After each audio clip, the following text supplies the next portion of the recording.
तो श्रोताओं, जैसे कि मैंने कहा था कि कुछ ही देर में डॉक्टर राजेश अग्रवाल हमसे जुड़ जाएंगे, तो आइए डॉक्टर राजेश अग्रवाल से बात करते हैं, मिलते हैं, उनका स्वागत करते हैं। हेलो। डॉक्टर राजेश अग्रवाल, बहुत बहुत स्वागत है आपका। Thank you. श्रोताओं को मैंने बताया कि जाने माने नेफ्रोलॉजिस्ट हैं डॉक्टर राजेश अग्रवाल, और आज वर्ल्ड किडनी डे पर हम बहुत सारी बातें जानेंगे किडनी के स्वास्थ्य के बारे में। तो डॉक्टर साहब, किडनी से जुड़ी कॉमन बीमारियां क्या हैं?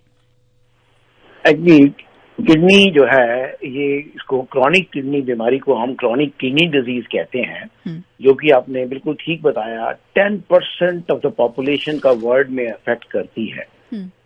एंड इंडिया के अंदर about 250 patients chronic kidney disease stage 5 तब हम कहते हैं जब दोनों किडनी मिला के लेस देन 15% काम करती हैं। वो ऐसी स्टेज है जबकि डायलिसिस और गुर्दा बदलने की जरूरत पड़ती है।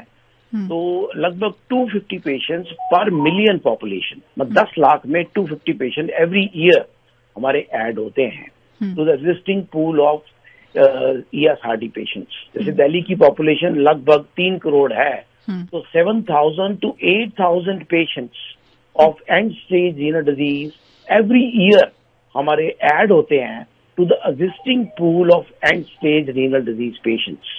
अनफॉर्चुनेटली इनमें से 700 लोग भी ऐसे नहीं हैं, 10% ऐसे लोग हैं जिनको कि किसी तरह का कोई ट्रीटमेंट मिल पाता है। ट्रीटमेंट मतलब डायलिसिस या गुर्दा बदलने या किडनी ट्रांसप्लांट फॉर्म के अंदर। 90% लोग ऐसे हैं जिनको कोई ट्रीटमेंट नहीं मिल पाता।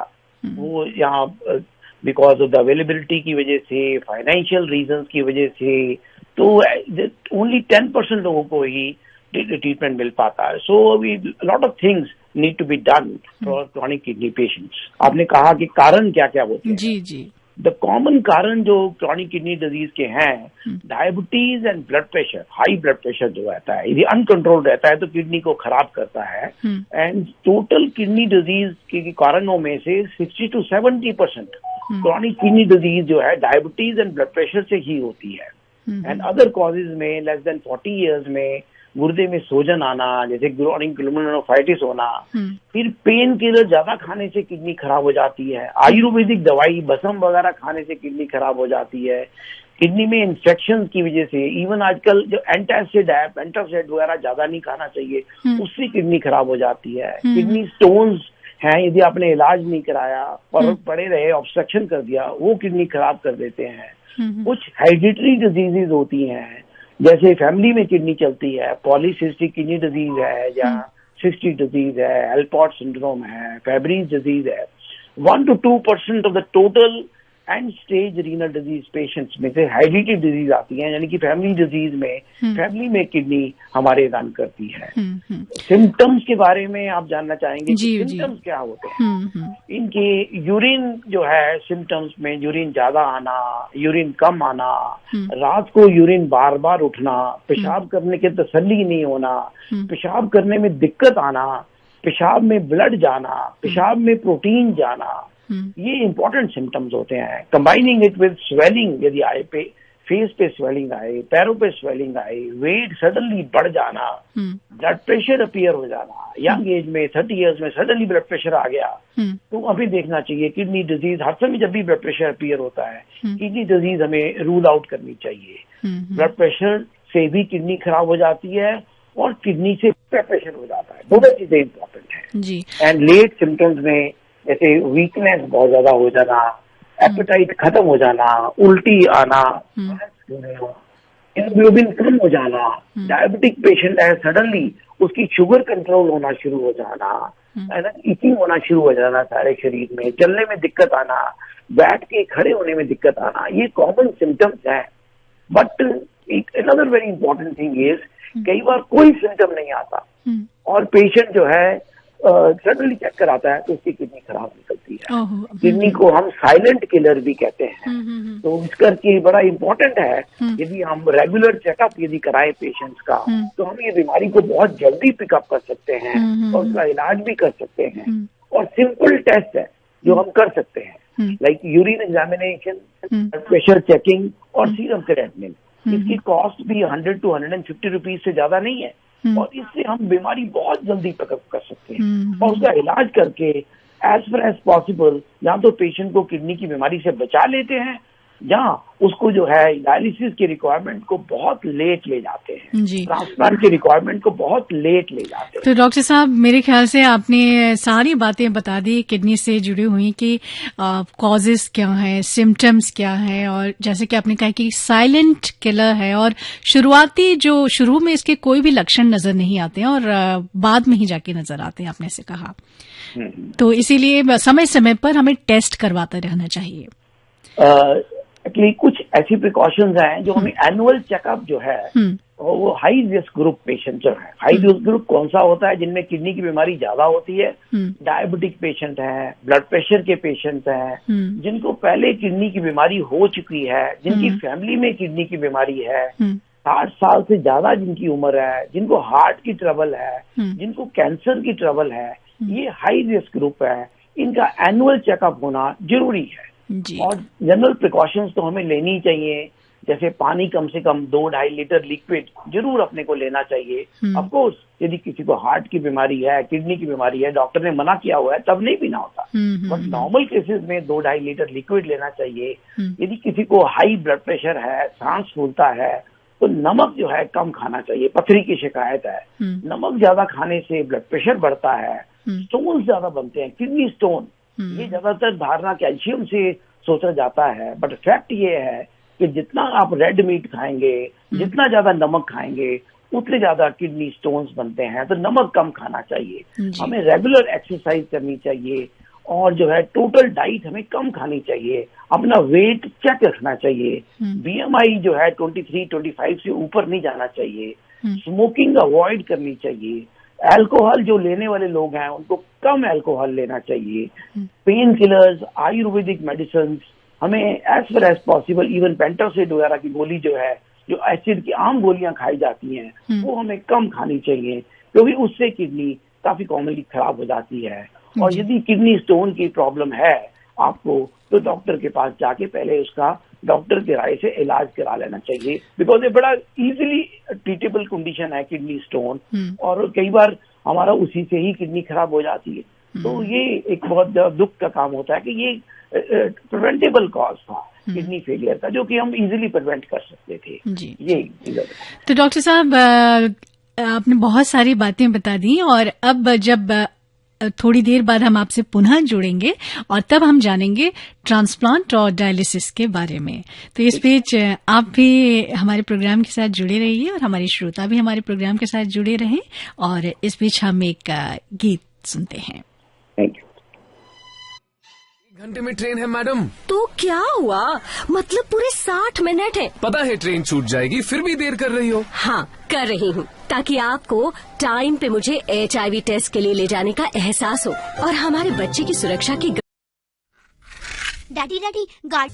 स्वागत है एक बार फिर आप सभी का। और ब्रेक में जाने से पहले हमारी बातचीत चल रही थी डॉक्टर राजेश अग्रवाल जी से, जाने माने नेफ्रोलॉजिस्ट डॉक्टर राजेश अग्रवाल। और आज वर्ल्ड किडनी डे है, विश्व किडनी दिवस है, गुर्दा दिवस, और इसी सिलसिले में हम बात कर रहे थे डॉक्टर राजेश अग्रवाल से। और आगे की बातचीत को जारी रखते हैं। डॉक्टर राजेश अग्रवाल।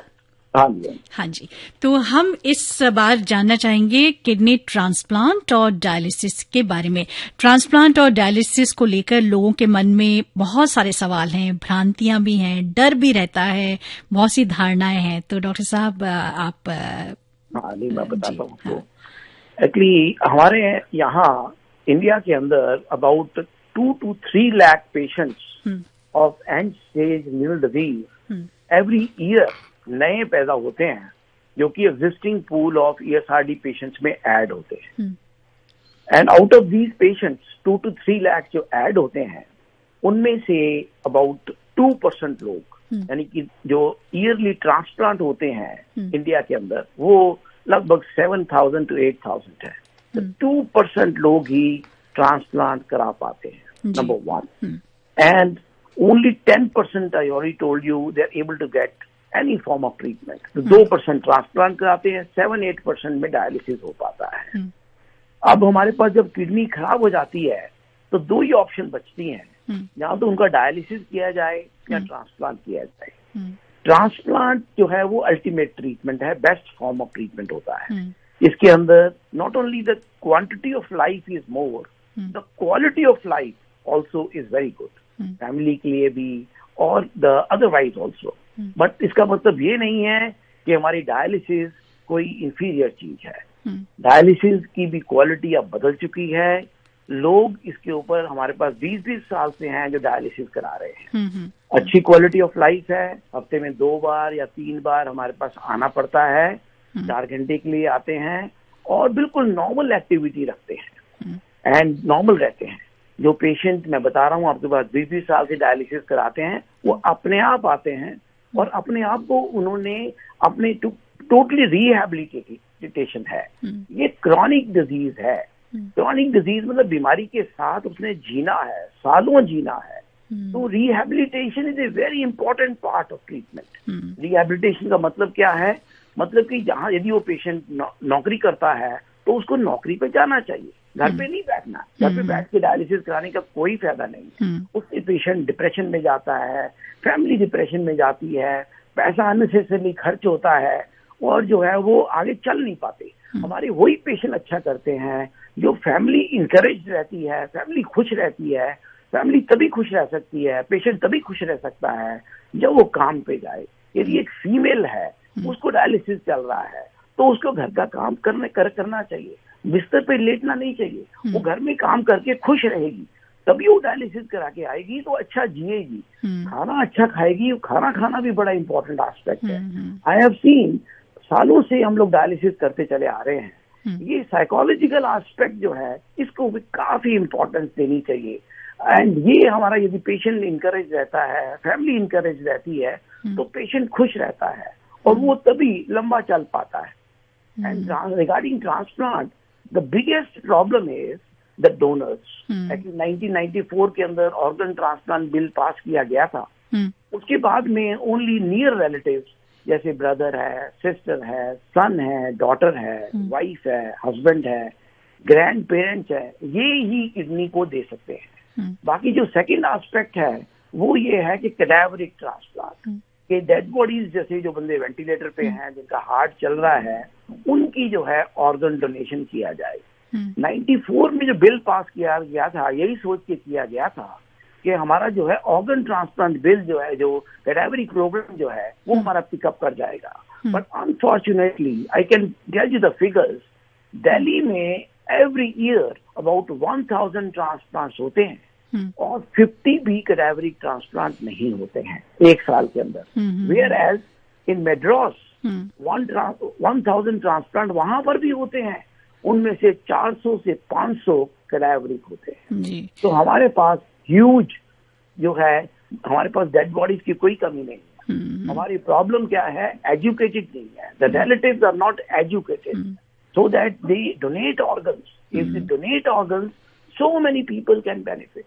हमें सब लोगों को इसमें काम करना चाहिए, प्रेस को भी, हम लोगों को भी, to educate people that this is patient is dying with organs and patient जो जा ही रहा है तो उसके organs यदि हम नीडी लोगों को मिल जाएं तो उससे सालों की जिंदगी मिल सकती है।